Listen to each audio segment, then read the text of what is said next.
যত প্রকারের প্রশংসা প্রশস্তি হওয়া সম্ভব তার সমস্তই এক ও অংশীবিহীন আল্লাহর নিমিত্তে, যিনি সকল সৃষ্টির একমাত্র স্রষ্টা ও মহাপ্রভু পালক।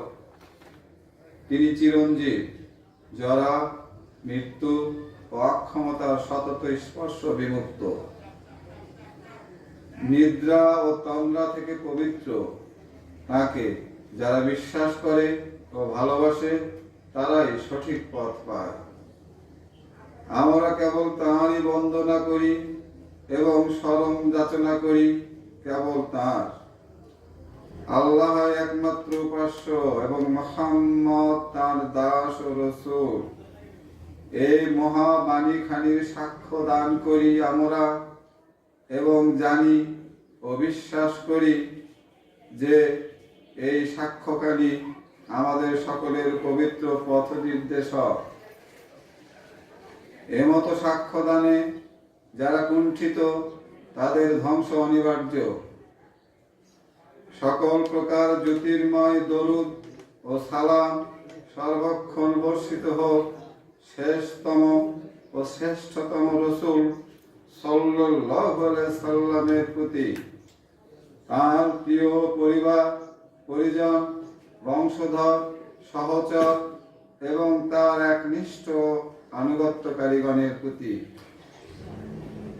সুপ্রিয় উপস্থিতি, আল্লাহ পাক আমাদেরকে দয়া করে মার্জনা করুন।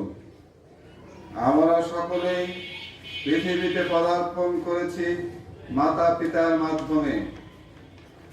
তাদের তুষ্টি ও শুভ প্রার্থনা ব্যতি রেখে আমরা দুনিয়া ও আখিরাতে কোথাও সফল হতে পারবো না। আল্লাহ পাক ইরশাদ করেন, আমি মানুষকে তার মাতা পিতা সম্পর্কে আদেশ করেছি। তার মাতা তাকে কষ্ট করে গর্ভে ধারণ করেছে এবং 2 বছরে তার দুধ ছাড়ানো হয়, যেন তুমি শকর পালন করো এবং তোমার পিতামাতার শকর পালন করো। তোমাদেরকে তো আমার দিকে প্রত্যাবর্তন করতে হবে। রাসূলুল্লাহ সাল্লাল্লাহু আলাইহি সাল্লাম একবার বললেন, যখন কোন পুণ্যবান সন্তান তার মাতা পিতার দিকে মমতাময় দৃষ্টিতে তাকায়, তখন আল্লাহ তাআলা তার আমলনামায় একটি মকবুল হজ লিপিবদ্ধ করে দেন। সাহাবীগণ বললেন, ইয়া রাসূলুল্লাহ, যদি এভাবে সে প্রতিদিন 100 বার তাকায়? তিনি সাল্লাল্লাহু আলাইহি সাল্লাম বললেন, হ্যাঁ, আল্লাহ সুমহান সুপবিত্র। তিনি সাল্লাল্লাহু আলাইহি সাল্লাম আরো জানান, মহাপ্রভু পালক আল্লাহর তুষ্টি মাতা পিতার তুষ্টি সম্পৃক্ত। একবার এক লোক তাকে জিজ্ঞেস করলেন, হে আল্লাহর প্রত্যাদেশ বাহক, আমি সর্বাধিক শুভ আচরণ ও সৌজন্য প্রদর্শন করব কার প্রতি? তিনি সাল্লাল্লাহু আলাইহি সাল্লাম বললেন, মায়ের প্রতি। লোকটি বলল, তারপর?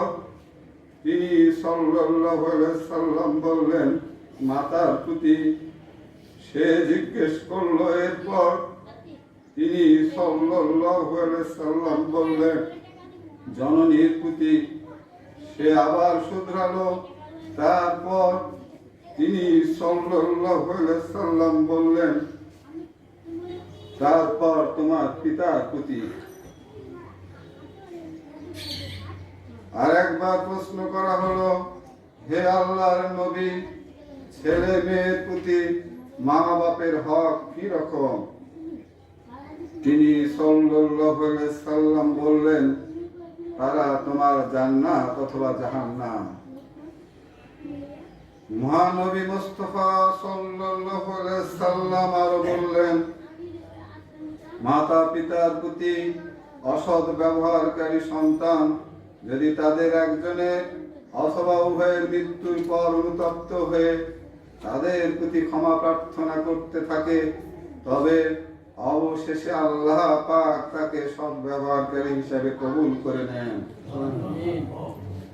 হাদিসে কুদসিতে এই মর্মে বিবরণ এসেছে, আল্লাহ তাআলা মুসা ইবনে ইমরানকে প্রত্যাদেশ করলেন, যদি লা ইলাহা ইল্লাল্লাহ সাক্ষ্য দেওয়ার লোক না থাকতো, তবে নিশ্চয়ই আমি জাহান্নামকে পৃথিবীবাসীদের উপরে নিক্ষেপ করতাম।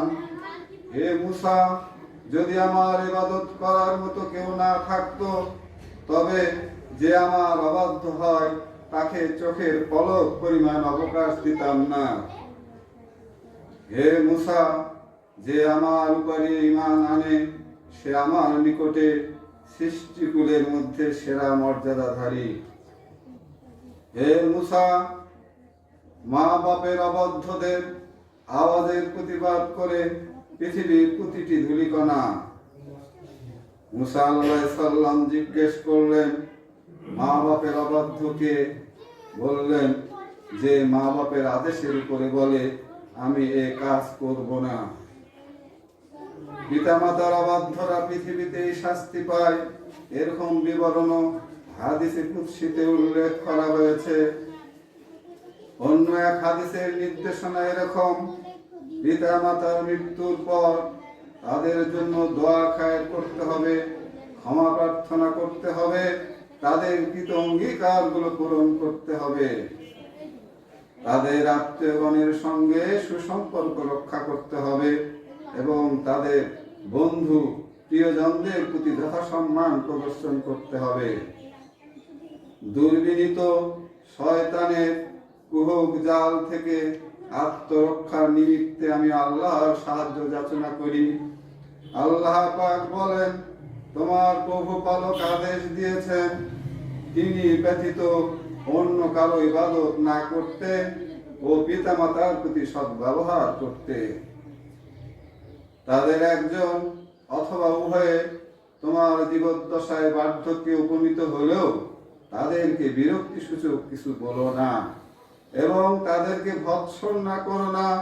তাদের সঙ্গে কথা বলো সম্মানের সঙ্গে, নম্র কণ্ঠে, অনুকম্পায় তাদের প্রতি বিনয়াবনত থেকো এবং বলো, হে আমার প্রভু পালক, তাদের প্রতি দয়া করো যেভাবে তারা শৈশবে আমাকে লালন পালন করেছিলেন।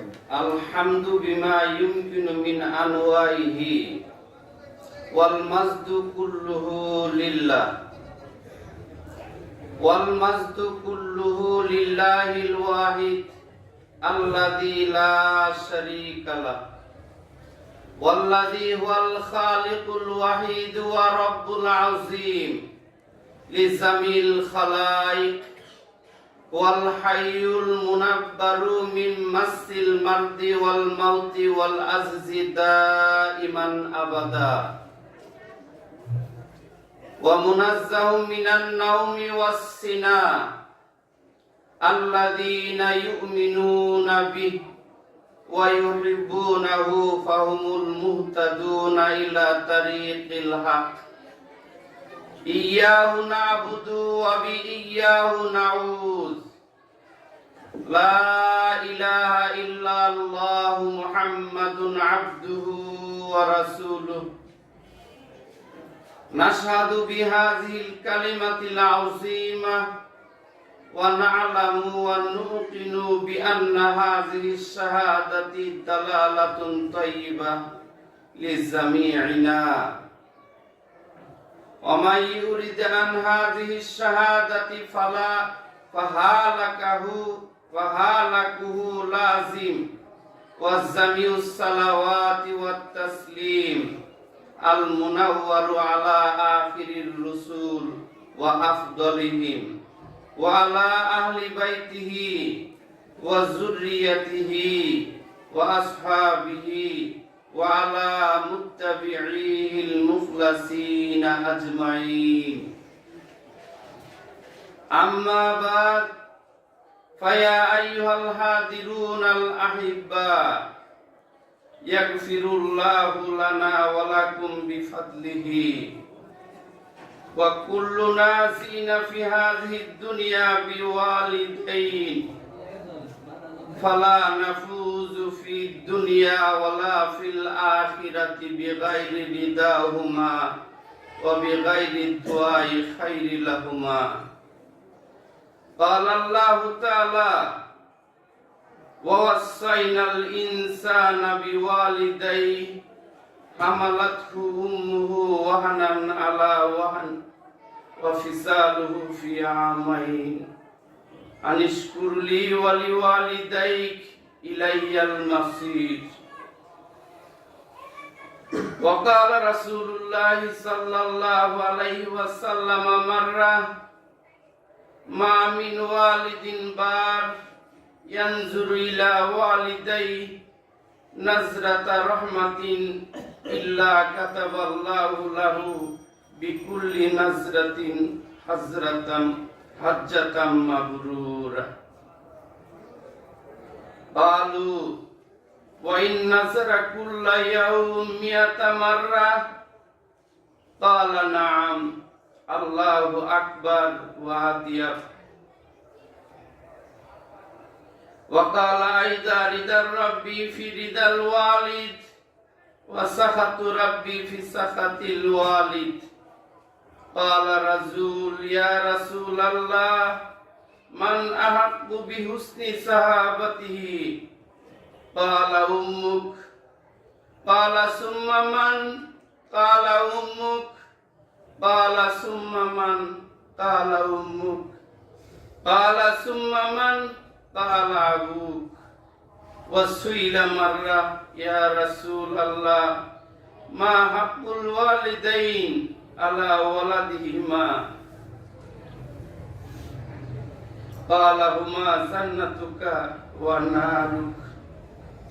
قال النبي الأعظم مصطفى صلى الله عليه وسلم أيضا: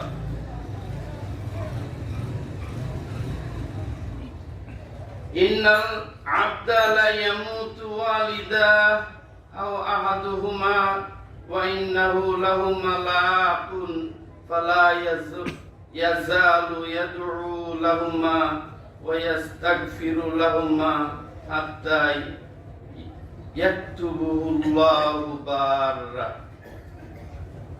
وقد جاء في الحديث القدسي: أوحى الله تعالى إلى موسى بن عمران: لولا من يشهد أن لا إله إلا الله لسلطت جهنم على أهل الدنيا. يا موسى، لولا من يعبدني ما أمهلت لمن يعصيني طرفة عين. يا موسى، إنه من آمن بي فهو أكرم الخلق علي. يا موسى، إن كلمة من الحق تردها جميع الرمال. إن كلمة من الحق تردها جميع الرمال. قال موسى: من الحق؟ قال: إذا قال لوالديه لا لبيك. وروي في الحديث هكذا أيضا: إن حق الوالدين يعذب في الدنيا ويوزد في حديث آخر هكذا: بعد موتها الصلاة عليهما والاستغفار لهما وإنفاذ عهدهما من بعدهما وصلة الرحيم التي لا توصل إلا بهما وإكرام صديقهما. وقال تعالى: أعوذ بالله من الشيطان الرجيم. وقضى ربك ألا تعبدوا إلا إياه وبالوالدين إحسانا إما يبلغن عندك الكبر أحدهما أو كلاهما فلا تقل لهما أف ولا تنهرهما وقل لهما قولا كريما واخفض لهما جناح الذل من الرحمة وقل رب ارحمهما كما ربياني صغيرا